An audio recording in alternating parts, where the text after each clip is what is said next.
Assalamu alaikum and good morning students. Hope you all good. Today we will learn about multiplication of polynomials. Today we multiplying different types of polynomials. First we multiply monomials with monomials, means we multiply one term with one term. When we multiply two monomials together, we multiply their coefficients and then their variables. For example, when we multiply 8x with 9x square, means first we multiply 8 with 9 and then we multiply x with x square. When we multiply 8 with 9, then we get 72. And when we multiply x with x square, then we get x cube. Here we use product law of exponent. What is the product law of exponent? Means when the base is same, then we add powers. So x power is 1 and x square power is 2. So here we add powers, then the answer is x power is 3, means x cube. Look at the another example. When we multiply 3x with 4y, then first we multiply coefficient, means we multiply 3 with 4 and then we multiply variables, means we multiply x with y. When we multiply 3 with 4, then the answer is 12. And here power cannot be added because variables are different. So the answer is 12xy. Exercise 8.3. Question 1 is multiplying. Part 1 is 7m and minus 8. Students, you know what is the meaning of and in mathematics? Yes, multiplication. Here we multiply 7m with minus 8. Then the answer is minus 56m. In this part we multiply only coefficient, means we multiply only 7 with 8. Then the answer is 56. Part 2 of this question is 2ab and 3a square b square, means we multiply 2ab with 3a square b square. So students, first we multiply coefficient 2 with 3 and then we multiply variables of like terms. Multiply a with a square and multiply b with b square. When we multiply 2 with 3, then we get 6. Here I use dot to means multiply. In algebra, we don't like to use multiplication sign because it looks too much like the letter capital X. And next we apply product law of exponent. A power m multiply a power n is equal to a power m plus n. This is the general form of product law of exponent. So when we apply product law, then we get a power 3, means a cube and b cube. So the answer is 6a cube b cube.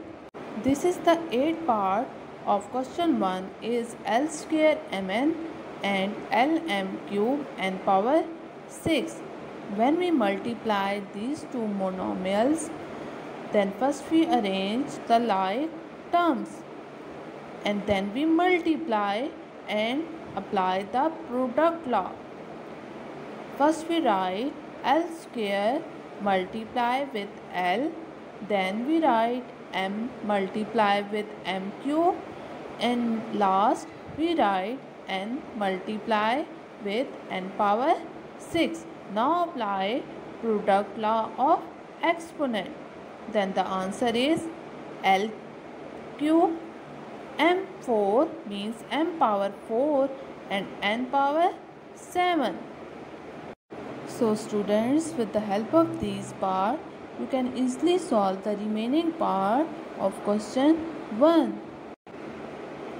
Next we learn about multiplication of monomials with binomials, means one term multiply two terms. When we multiply monomials with binomials, then we apply distributive property of multiplication over addition and subtraction for any natural numbers a, b and c. First one is distributive property of multiplication over addition, and the second one is distributive property of multiplication over subtraction. When we apply these properties, then we multiply a term outside parenthesis, multiply it to every term inside the parenthesis. Question 2 of exercise 8.3 is simplify. Part 1 is LM bracket L plus M bracket.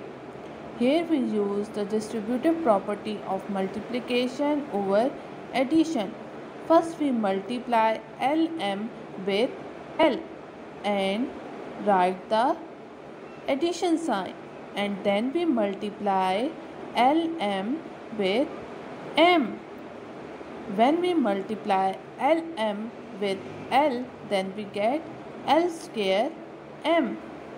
And when we multiply LM with M, then we get LM square. This is the answer of part 1. Next is fifth part of question 2. 2a bracket 2b minus 2c bracket. Here we use distributive property of multiplication over subtraction.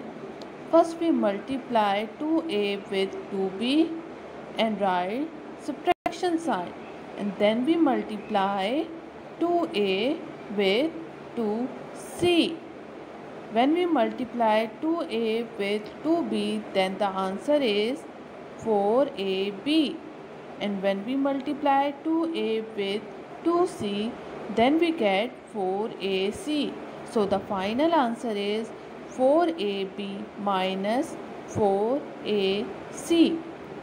Next is 8th part of question 2 is 3x bracket x minus 2y minus 2z bracket. Here we also use the distributive property of multiplication over subtraction. First we multiply 3x with x, then we write the subtraction sign, and then we multiply 3x with 2y, and again we write subtraction sign, and last we multiply 3x with 2z.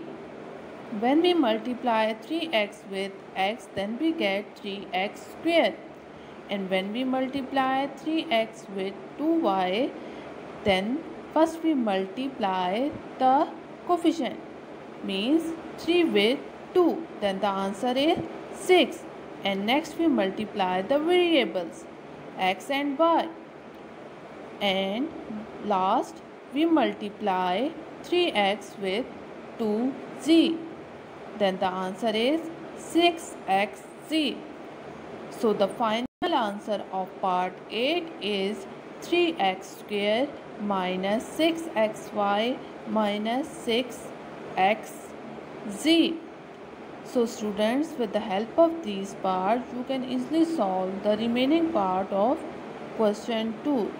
Students, try by yourself first and then match your answer with answer key. Good luck.